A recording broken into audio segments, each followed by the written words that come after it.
Assalamualaikum warahmatullahi wabarakatuh. Hai teman-teman, perkenalkan nama saya Bintang Ayatullah Ardan dengan nomor induk mahasiswa 205221060 kelas akuntansi 2B akan menjelaskan materi tentang hermeneutika ilmu filsafat kontemporer. Yang pertama adalah definisi hermeneutika. Hermeneutika merupakan salah satu jenis filsafat yang mempelajari tentang interpretasi makna.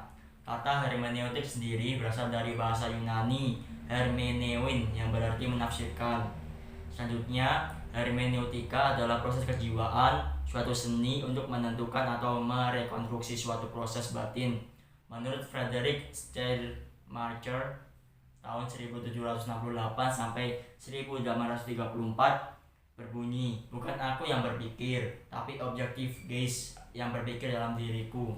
Oleh sebab itu, secara umum hermeneutik diartikan sebagai proses mengubah sesuatu atau situasi ketidaktahuan menjadi dimengerti. Pendapat dari Palmer dalam Sumaryono 1993. Selanjutnya adalah sejarah munculnya hermeneutika. Di dalam sejarah tercatat bahwa istilah hermeneutika dalam pengertian sebagai ilmu tafsir mulai muncul di abad ke-17. Istilah ini bisa dipahami dalam dua pengertian, yaitu hermeneutika sebagai perangkat prinsip metodologis penafsiran dan hermeneutika sebagai penggalian filosofis. Hermeneutika pada awal perkembangannya lebih dikenal sebagai gerakan eksegesis di kalangan gereja. Kemudian berkembang jadi filsafat penafsiran yang dikembangkan oleh Schleiermacher. Ia sendiri dianggap sebagai bapak hermeneutika modern sebab membakukan hermeneutika menjadi metode umum interpretasi yang tidak terbatas pada kitab suci dan sastra. Sebenarnya dalam mitologi Yunani terdapat dewa dewi yang dikepalai oleh dewa Zeus dan Maia yang mempunyai anak bernama Hermes. Hermes dipercaya sebagai utusan para dewa untuk menjelaskan pesan-pesan para dewa di langit. Dari nama Hermes inilah konsep hermeneutik kemudian ditetapkan. Kata hermeneutika yang diambil dari peran Hermes adalah sebuah ilmu dan seni menginterpretasikan sebuah teks.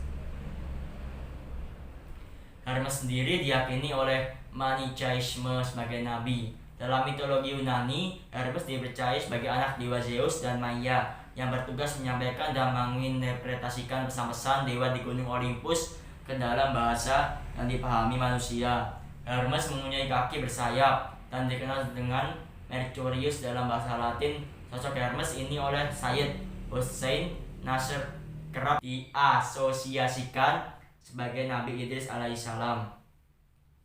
Dengan menelusuri akar kata paling awal dalam Yunani, orisinalitas kata modern dari hermeneutika dan hermeneutis mengasumsikan proses membawa sesuatu untuk dipahami, terutama seperti proses ini melibatkan bahasa, karena bahasa merupakan mediasi paling sempurna dalam proses. Tugas hermeneutika menurut Dilthey adalah untuk melengkapi teori pembuktian validaritas interpretasi agar mutu sejarah tidak tercemari oleh pandangan-pandangan yang tidak dapat dipertanggungjawabkan.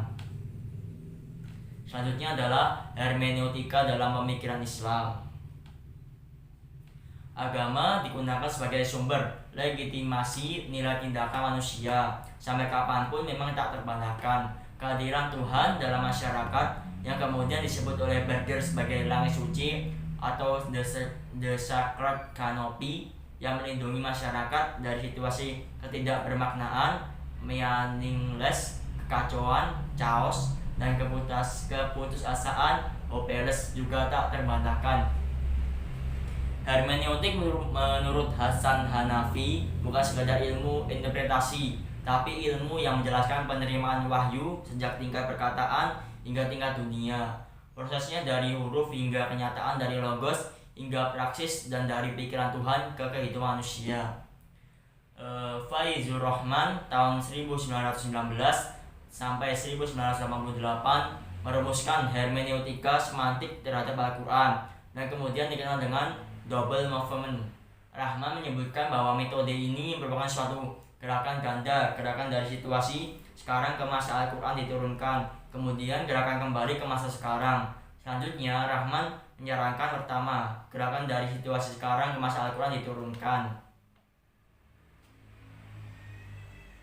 Selanjutnya adalah hermeneutika dalam penerapannya. Hermeneutika dalam penerapannya dibagi menjadi 3, yaitu pertama, hermeneutika dalam ilmu sejarah, hermeneutik dalam ilmu hukum, dan yang terakhir adalah hermeneutik dalam ilmu filsafat. Mungkin cuma sekian penjelasan dari saya. Apabila ada yang ditanyakan, monggo ditanyakan di grup WhatsApp. Sekian dari saya. Apabila ada salahnya mohon maaf. Assalamualaikum warahmatullahi wabarakatuh.